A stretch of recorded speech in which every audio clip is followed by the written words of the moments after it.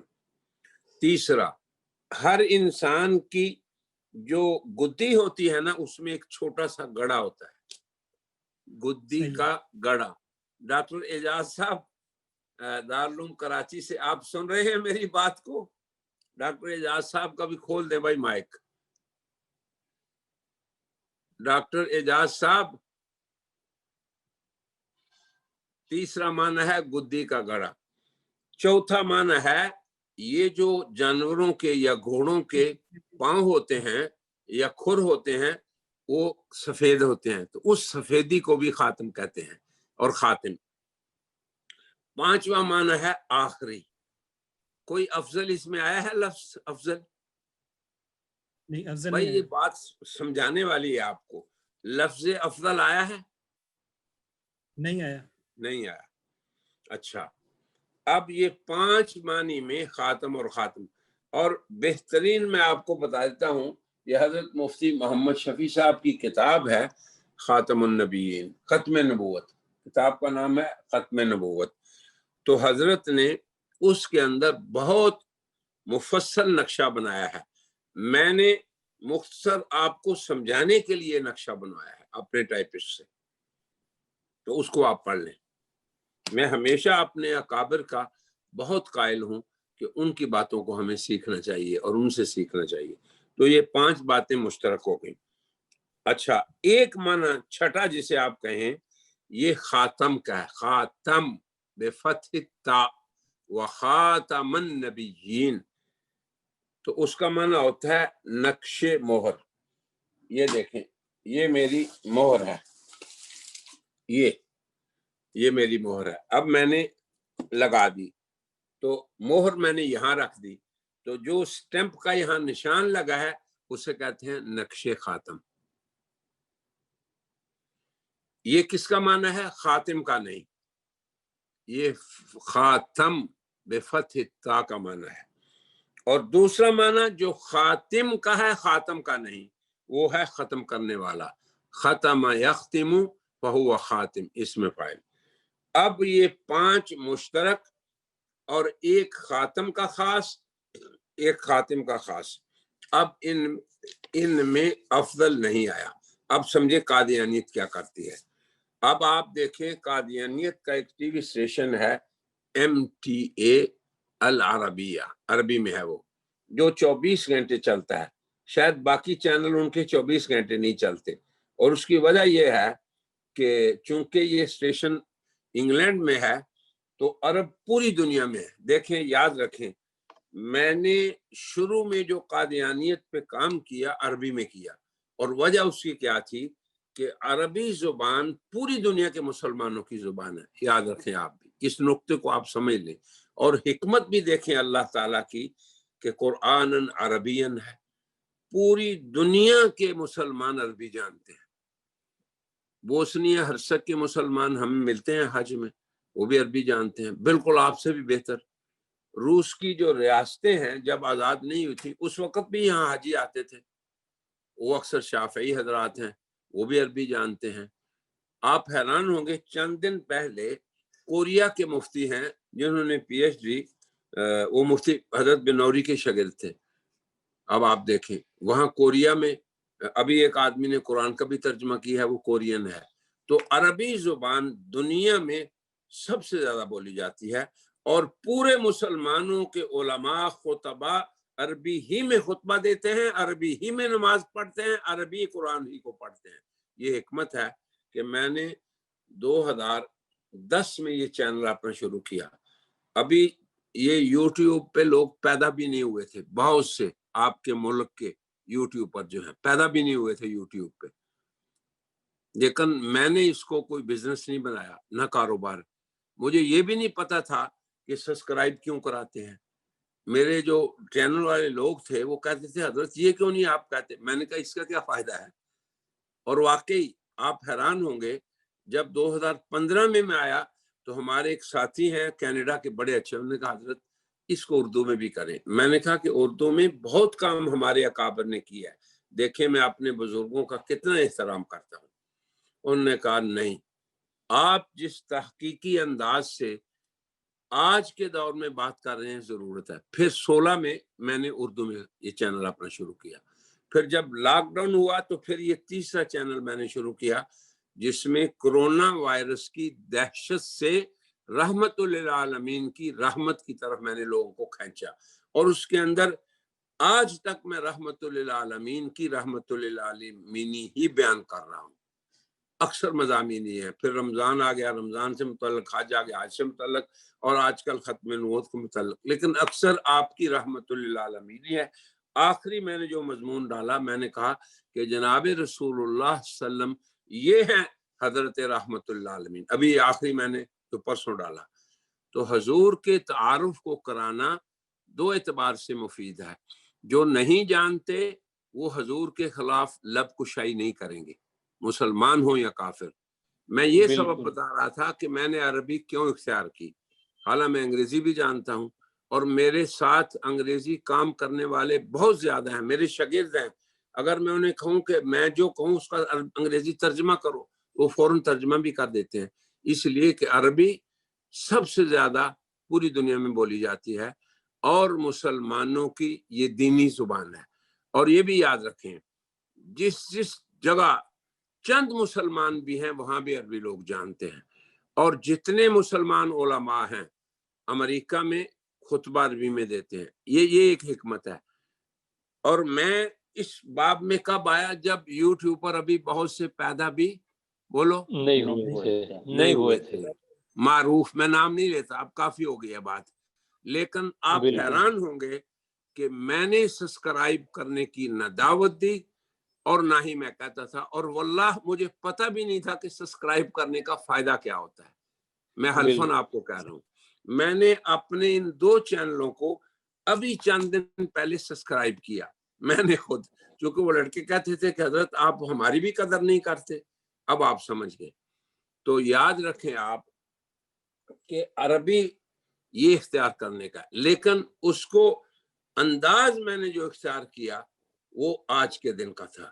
اب آپ دیکھیں، میں نے خود پہلے میں عربی چینل سنتا، یہاں سے میں نے بات شروع کی تھی جو ان کا MTA ہے، پھر میں مقالہ لکھتا۔ اب جو میں نے سنا آج بھی وہ محفوظ ہے، مگر وہ جو کہنے والا تھا وہ میرا بھائی آج مسلمان ہے، میرے ساتھ ہے۔ اب میں نام نہیں اس کا لوں گا تاکہ اس کی بدنامی نہ ہو، وہ آج میرے ساتھ ہے، اور بہت سے وہ عرب الحمدللہ بھی میرے ساتھ کام کر رہے ہیں۔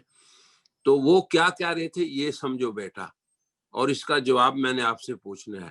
وہ کہہ رہا تھا عربی میں، عربی چینل میں وہ کہہ رہا تھا کہ الخاتم مشترک بین الافضل والاخیر، خاتم اور خاتم کے 5 معنی مشترک ہیں۔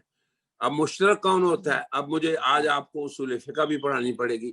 مشترک وہ ہے کہ جس کے وضعی معنی ایک سے زیادہ ہوں، اسے مشترک کہتے ہیں۔ تو اب وضعی معنی جو ہیں یہ 5 ہیں: انگوٹھی، نگینہ مہر، بدھی کا گڑا، کھر کی سفیدی آخری۔ ان میں افضل آیا ہے؟ نہیں، اس لیے یہ دجل ہے۔ اور اس دجل کو وہ بیان کیسے کرتے ہیں یہ سنیں۔ وہ کہتے ہیں یہ ایسے ہی ہے جیسے کوئی یہ کہے کہ مولانا سعید صاحب خاتم المدرسین، مولانا فضل الرحیم صاحب خاتم المحدثین، مولانا اپنے کون ہے خطیب آپ کا بڑا، اس کا نام لو، مولانا طارق جمیل خاتم الخطبہ، آگے بولتے جاؤ،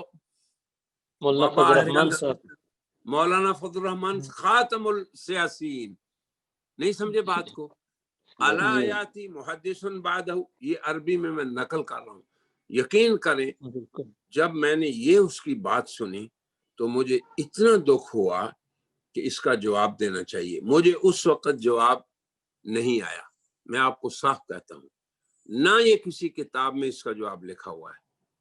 یاد رکھیں، میں آپ کو خود کہتا ہوں، یہ بات میں نے اپنے شیخ اور امیر مولانا عبدالحفیظ سے کہی۔ انہوں نے کہا کہ مولانا اس کا پھر جواب، میں نے کہا نہیں جواب آئے گا، صرف مجھے 4-5 دن دے دیں۔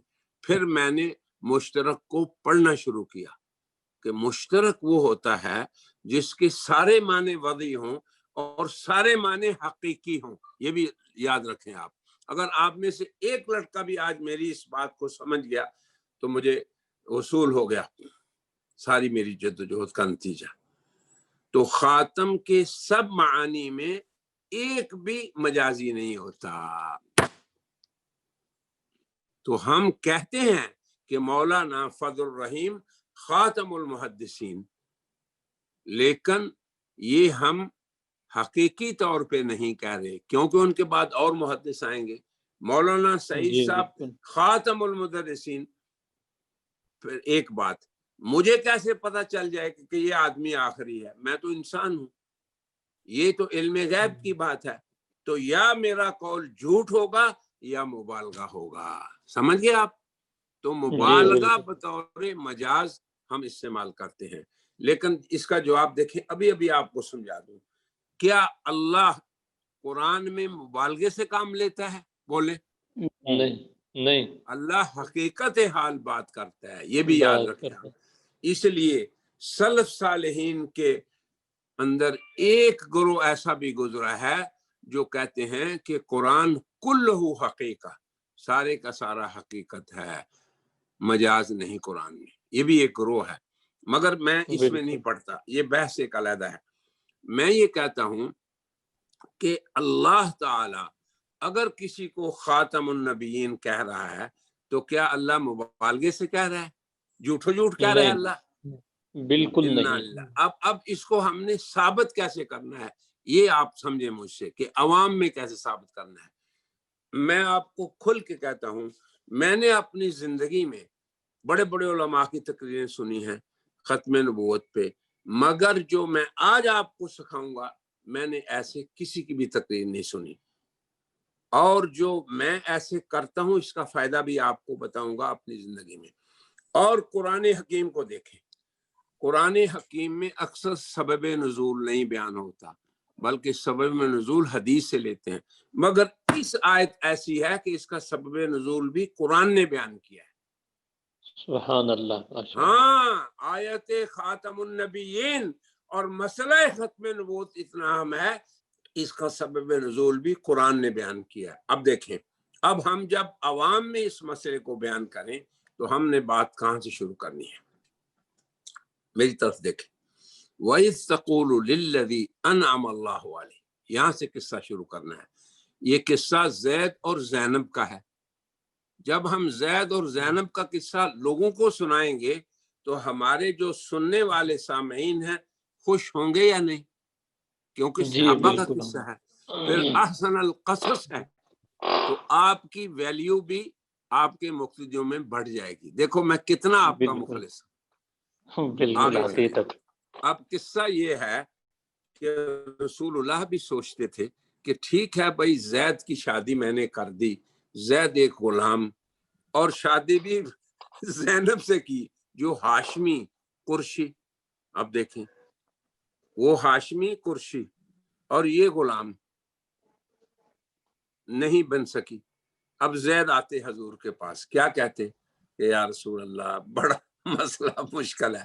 آپ حیران ہوں گے کہ مہر بھی حضور نے ادا کیا۔ یہ دیکھیں، اللہ کی حکمت اس آیت میں بڑی زبردست ہے، اور اللہ پاک اس میں حضور کی بہت بڑی عظمت ہے۔ یہ خاتم النبیین کے علاوہ میں آج آپ کو بتاؤں گا۔ اس طرح ہمیں اس آیت کی تفسیر کرنی چاہیے، تب ہم حق ادا کریں گے خاتم النبیین کے بیان کرا۔ اب قصہ کیا ہوا؟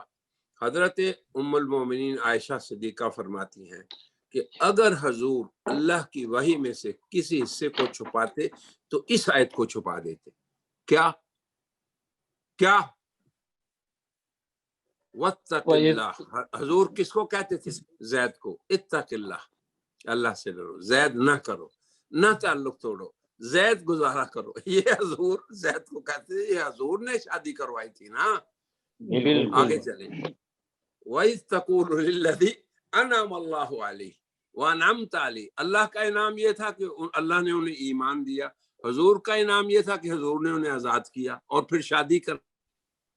اپنی پھوپھی ذات سے، ہاشمی قرشی سے، یہ نام تھا۔ آگے چلیں، اور حضور آگے کیا کہتے تھے؟ جب زید شکوہ لے کے آتے تو حضور کہتے اتق اللہ،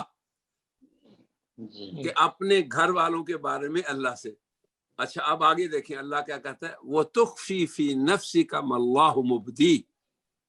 یہ ہے حضور صلی اللہ علیہ وسلم کو توجیہ ربانی، کہ آپ اندر ہی اندر سے چھپا رہے تھے جس کو اللہ نے ظاہر کرنا تھا۔ وہ کیا تھا کہ اللہ نے خبر دی کہ زینب اب تیری بیوی بننے والی ہے، یہ تھا اصل مدعا۔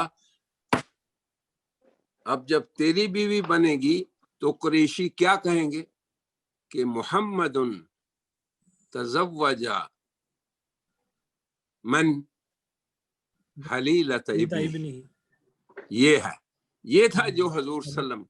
اب آپ دیکھیں اللہ کیا چاہتے تھے، اللہ تبنی کی رسم کو ختم کرنا چاہتے تھے، مگر یہ جرت میں آپ کو صاف بتاؤں، یہ جرت صرف اللہ کے سب سے بڑے بندے محمد رسول اللہ میں تھی اور کسی میں نہیں تھی۔ جاہلیت کی رسموں کو توڑنا مولوی نہیں توڑ سکتے، اپنے گھروں میں رسموں کو توڑتے ہو تم لوگ گھروں میں؟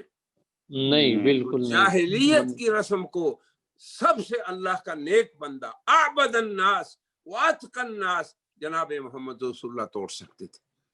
نہ چاہتے ہوئے بھی اللہ نے شادی کرائی، اللہ نے کہا انکحناک، کہ ہم نے یہ نکاح کیا ہے، پھر شادی ہو گئی۔ اب یہ سارا قصہ جب آپ بیان کریں پھر آگے دیکھیں اس آیت کو، اب آپ کو آیت سمجھ آئے گی۔ ما کان محمد ابا، یہ کہنے کا کیا مطلب ہے؟ اب آپ کو سمجھ میں آ گئی کہ اے ظالموں تم یہ کہتے ہو کہ اس نے اپنے بیٹے کی شادی بیوی سے شادی کی ہے۔ ما کان محمد، کبھی کسی مولوی سے آپ نے سنا نہیں کہ محمد کو اللہ فرما رہے ہیں ان کے بارے میں، اے لوگو وہ تو کسی مرد کے باپ ہے ہی نہیں، اس کا کیا تعلق ہے ختم نبوت سے؟ اصل میں اس کا شان نزول اس سے ایک بڑا گہرا تعلق ہے کہ جناب محمد رسول اللہ کے مقام ابدیت کو اللہ بتا رہے ہیں کہ انہوں نے اتنا عظیم الشان کام کیا جو کوئی بندہ نہیں کر سکتا تھا، اور تبنی کی جاہلیت کو کس نے، رسم کو کس نے توڑا؟ بولو، حضور صلی اللہ علیہ وسلم نے، اور کوئی نہیں توڑ سکتا تھا۔ اس لیے فرمایا ما کان محمد، تم کہتے ہو کہ اس نے اپنے بیٹے کی بیوی سے شادی کی، اس لیے تو اس کا تو بیٹا ہی کوئی نہیں۔ بالکل، اب سمجھ میں آیا؟ جی الحمدللہ، جزاک اللہ، بہت مزہ ہے۔ آگے چلیں، ولیکن رسول اللہ، آگے دیکھیں، لیکن ہے اللہ کا رسول۔ تم ظالموں کہتے ہو اس کا نام مٹ جائے گا، یہ تو پوری امت کا باپ ہے، رسول ہے۔ النبی اولا بالمؤمنین من انفسہم وازواجہم امہاتہم، نبی اپنی امت کا باپ ہوتا ہے، اور باپ بھی کیسا ہے؟ وخاتم النبیین، جس کی نبوت آخر تک رہے گی۔ اب خاتم کا معنی یہاں کون سا جچے گا، افضل یا آخری؟ بولو، آخری۔ میرا خیال یہ ہے کہ اس پہ تو میں بہت لمبی کلام کر سکتا ہوں، لیکن آپ سمجھ گئے تو اس آیت کے اندر نفی کی علت سمجھ آ گئی آپ کو؟ ما کان محمد، نفی کیوں آئی ہے؟ شان نزول کی وجہ سے، شان نزول کی وجہ سے۔ اور لیکن یہ استدراک کے لیے ہے۔ لیکن کیوں آیا؟ وہ لیکن ہوتا ہے اس مقدر وہم کے دفع کے لیے جو کلام سے آتا ہے۔ کلام سے کیا آیا کہ اگر اس کے بچہ نہیں ہے تو یہ ویسے ہی ختم ہو جائے گا، نام ہی نہیں مٹے گا۔ تو فرمایا لیکن، یہ تصور نہ کرنا کہ اس کا نام مٹے گا، یہ ہے لیکن کا معنی۔ ہمارے حضرت مولانا ادریس صاحب فرمایا کرتے تھے بل، یہ بھی تلوار ہے لیکن بھی تلوار ہے کہ نہیں تلوار؟ بالکل بالکل۔ اب دیکھو بیٹا، جب بھی آپ خاتم النبیین کی آیت بیان کریں تو یہ شان نزول بیان کریں۔ میں نے اپنی زندگی میں کسی سے نہیں یہ سنا، یہ ضروری ہے یا نہیں ہے؟ ضروری ہے، بہت ضروری ہے۔ اب قادیانی جب خاتم النبیین کے نام پہ بیعت کرتے ہیں، بیعت میں کہتے ہیں بیعت کرتا ہوں میں حضرت مرزا مسرور صاحب کی، جناب محمد رسول اللہ خاتم النبیین ہیں، تو کیا وہ خاتم النبیین صاحب ختم نبوت والے کے مدلول پہ اس کا مدلول مانتے ہیں یا اپنا ڈالتے ہیں؟ الحاد فی آیات اللہ کرتے ہیں. صاحب وحی کہتے ہیں انا خاتم النبیین لا نبی بعدی. یہ کس کی تفسیر ہے؟ بولیں. صاحب وحی کی. اور وہ کیا کہتے ہیں؟ نہیں ہوا افضل النبیین. یاد رکھیں.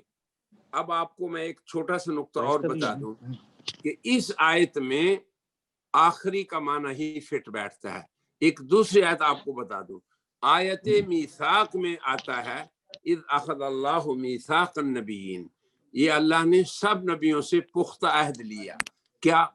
لتؤمنن جاءکم رسول مصدق لما معکم، کہ تمہارے سبھی کے پاس لما آتیتکم من کتاب و حکمہ.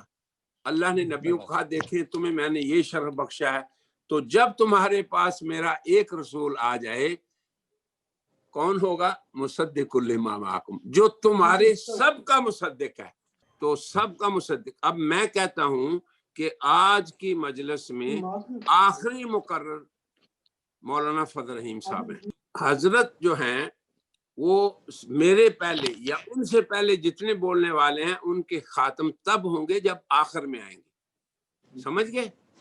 تو اللہ نے کہا کہ دیکھو تمہارے پاس رسول ایسے آئیں گے جو کہ کیا ہوں گے؟ تمہارے سب کے مصدق ہوں گے. تو سب کا مصدق آخری ہوتا ہے. اگر اس کے بعد کوئی آئے تو پھر یہ اللہ کی آیت معاذ اللہ غلط ہو گئی. عیسیٰ علیہ السلام کی آمد کیوں حضور کی خاتمیت کو نہیں توڑتی؟ کہ وہ حضور سے پہلے آ چکے ہیں. اب آپ کو سمجھ آ گئی. پھر آگے دوسری بات دیکھیں. پھر فرمایا لتؤمنن بہ ولتنصرنہ. نبیوں نے دو کام کرنے ہیں، اس پہ ایمان بھی لانا ہے، اس سے نصرت بھی کرنی ہے. تو آیت خاتم النبیین میں حضور کی خاتمیت زمانی کا بیان ہوا جسے آخری نبی کہتے ہیں. اور اس آیت میں دونوں خاتمیتوں کا بیان ہے. خاتمیت زمانی یہ کہ حضور سب کے مصدق ہیں، اور خاتمیت رتبی یہ کہ آپ سب نبیوں کے نبی ہیں. تو ہم مسلمان آپ کی دونوں خاتمیتوں کو مانتے ہیں، خاتمیت زمانی کو بھی اور خاتمیت رتبی کو بھی، کہ آپ سب سے افضل ہیں. وآخر دعوانا الحمدللہ رب العالمین. اب میں حضرت مولانا فضل رحیم صاحب سے گزارش کروں گا کہ وہ ہمارے کورس کے شروع بھی کرانے والے تھے اور خاتم بھی ہیں، تو اب وہ بات شروع کریں تاکہ مسئلہ بھی سمجھ میں آ جائے آپ کو. اب میں خاموش ہوں. چلیں حضرت. الحمدللہ وکفا وسلام علی عبادہ الذین اصطفى. اما بعد فاعوذ باللہ من الشیطان الرجیم. ماشاءاللہ بسم ماشاءاللہ. اللہ الرحمن الرحیم. ما كان محمد أبا أحد من رجالكم ولكن رسول الله وخاتم النبيين. ولكن رسول الله وخاتم النبيين. ماشاء اللہ ماشاء اللہ ماشاء اللہ ماشاء اللہ ماشاء اللہ. وخاتم النبيين.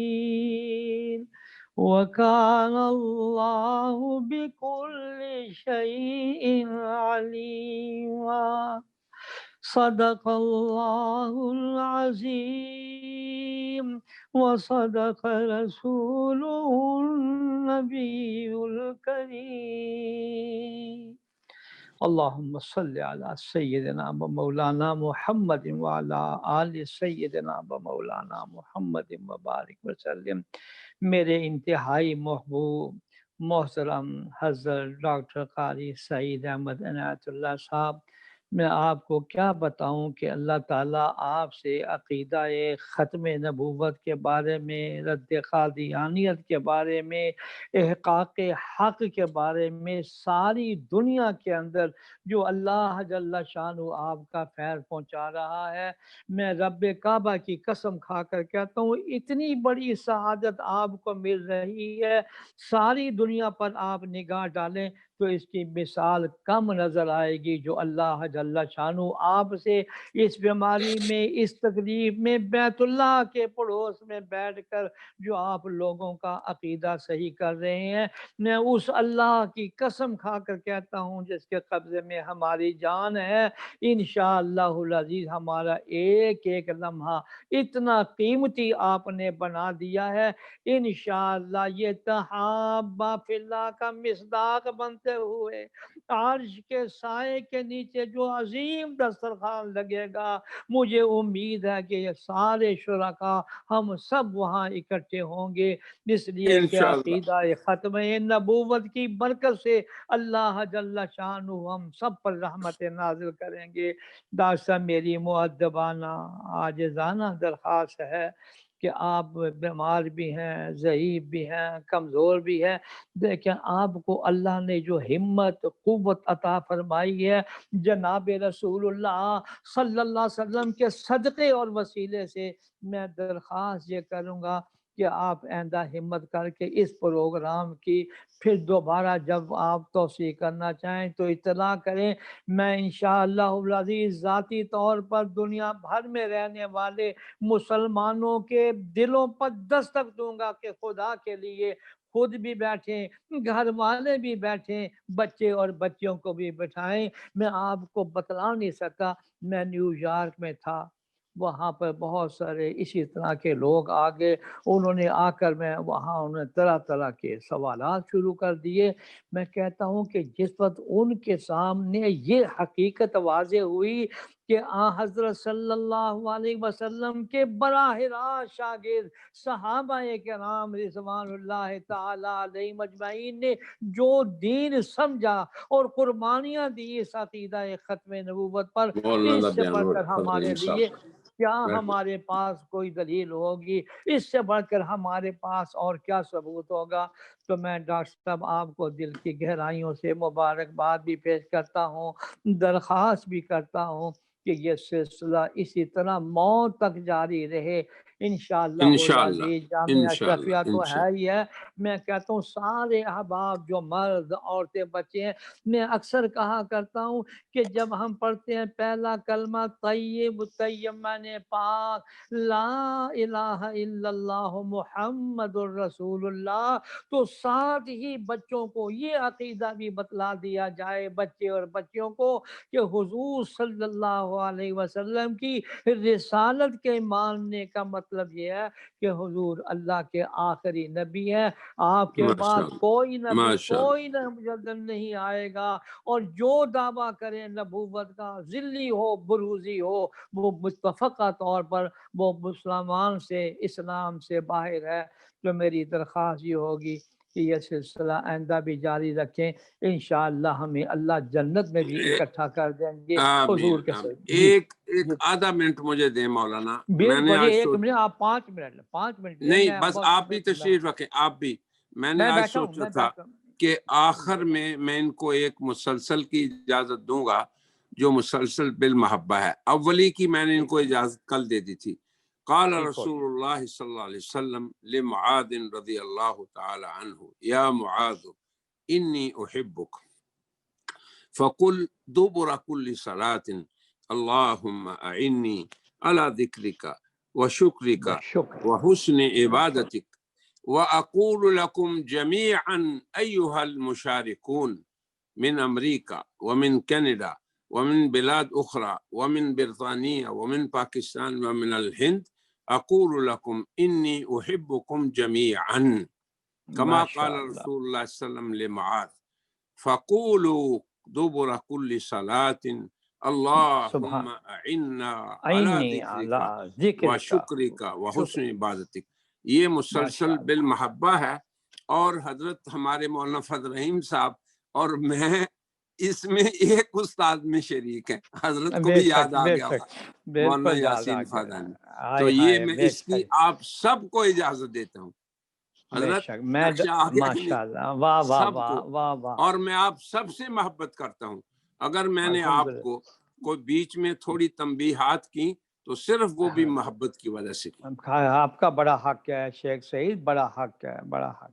تو اب حضرت کی دعا پہ ہم سب اکٹھے ہوئے تھے. آپ کو یاد ہے نا کہ ہمارے حضرت محبوب ہیں، ہمارے محبوب العلماء والطلاب ہیں، اور ان کی دعوت پہ ہم اکٹھے ہوئے. ان کی دعا پہ ہی آج ہم اختتام کرتے ہیں. ایک مسلسل ہے، مسلسل بختم المجلس بالدعاء، اس کی بھی میں آپ کو اجازت دیتا ہوں. ماشاء اللہ ماشاء اللہ. دعا کے لیے ہاتھ اٹھا لیجیے، دعا کے لیے. اللہم صلی علی سیدنا. الحمد للہ رب العالمین والعاقبۃ للمتقین والصلاة والسلام علی سید الانبیاء والمرسلین مولانا محمد وعلی آلہ واصحابہ اجمعین. ڈاکٹر صاحب کی برکت سے ایک دعا یاد آئی مجھے. مکہ مکرمہ میں بیت اللہ شریف کے سامنے آب زمزم نوش فرمانے کے بعد حضرت صلی اللہ علیہ وسلم نے دعا مانگی. میں دنیا بھر میں سننے والے تمام علماء کو اور تمام سننے والوں سے یہ درخواست کروں گا کہ یہ دعا حفظ جان بنائیں، اور وہ دعا یہ ہے: اللہم انی اسألک علما نافعا، اور دوسرا لفظ ورزقا واسعا، اور تیسرا جملہ وشفاء من کل داء. دیکھو مختصر سی دعا. یا اللہ اس علم کی بھیک مانگتے ہیں جو دنیا میں بھی کارآمد ہو، قبر میں بھی کارآمد ہو، اعمال تولے جائیں گے وہاں بھی کارآمد ہو، حوض کوثر پر بھی کارآمد ہو، اور جس پر پل صراط سے گزرے اللہ جی وہاں بھی کارآمد ہو، اور جنت میں داخلے کا بھی ذریعہ بن جائے. اور دوسری دعا کیسا: یا اللہ رزق حلال، کشادہ اور سکون والا رزق عطا فرما. اور تیسری دعا یہ ہے: یا اللہ ہم درخواست کرتے ہیں کہ یا اللہ جسمانی بھی صحت دے دے، روحانی بھی صحت عطا فرما دے. یا اللہ میں تیری رحمت کا واسطہ دیتا ہوں. آج میں ڈاکٹر سعید احمد عنایت اللہ کی اس محبت کے صدقے میں تمام سامعین کو جامعہ اشرفیہ کی سرد جو میں ابھی سناتا ہوں، لیکن اس سے پہلے میں ڈاکٹر سعید عنایت اللہ کا میں کس طرح شکریہ ادا کروں کہ مجھے ڈاکٹر فادانی کے پاس میں بھی وہاں گیا، شیخ الاسلام مولانا تقی عثمانی صاحب بھی وہاں گئے، اور وہاں جا کر انہوں نے ہمیں مسلسل بالاولیات کی اور دیگر احادیث کی اجازت لے کر دی. عمر بھر ان کا یہ احسان مجھ پر ہے، اور پھر لکھ کر بھی انہوں نے ہمیں وہاں سے دی ہے. تو میں آپ لوگوں کو وہ اجازت جو میرے بڑے بھائی جان کو حضرت تھانوی رحمت اللہ علیہ نے دی، حضرت تھانوی رحمت اللہ علیہ نے مولانا فضل الرحمان گنج مراد آبادی سے لی، اور مولانا فضل الرحمان گنج مراد آبادی نے شاہ ولی اللہ کے بڑے صاحبزادے شاہ عبدالعزیز رحمت اللہ علیہ سے لی. اتنی اعلیٰ سنت. آپ دیکھو کتنے واسطے کم ہو گئے ہیں. یہ حضرت تھانوی کے صدقے سے ڈاکٹر سعید احمد عنایت اللہ میں آپ کی محبت کی وجہ سے جتنے احباب موجود ہیں، جہاں جہاں سے بھی مجھے جو اجازت حدیث ملی ہے، میں ان تمام احباب کو اجازت دیتا ہوں. یا اللہ اس کی قدر قبلنا جمیعا، قبلنا، قبول کر لو بھائی.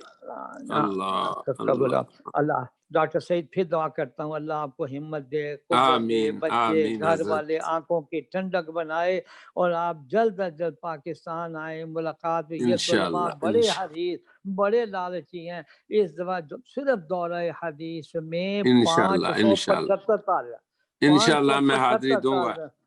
میں حاضری دوں گا. میرے لیے شرف ہے، میرے لیے شرف ہے، مادر علمی ہے میرے لیے شرف. بے شک اللهم إنا نسألك من خير ما سألك منه نبيك سيدنا محمد صلى الله عليه وسلم ونعوذ آمین بك من آمین شر ما استعاذ منه نبيك سيدنا محمد صلى الله عليه وسلم وأنت آمین المستعان وعليك البلاغ ولا حول آمین ولا قوة إلا بالله العلي العظيم. شیخ سعید آمین ایک دعا آج کل بڑی حفظ جان ہے وہ بھی سنا.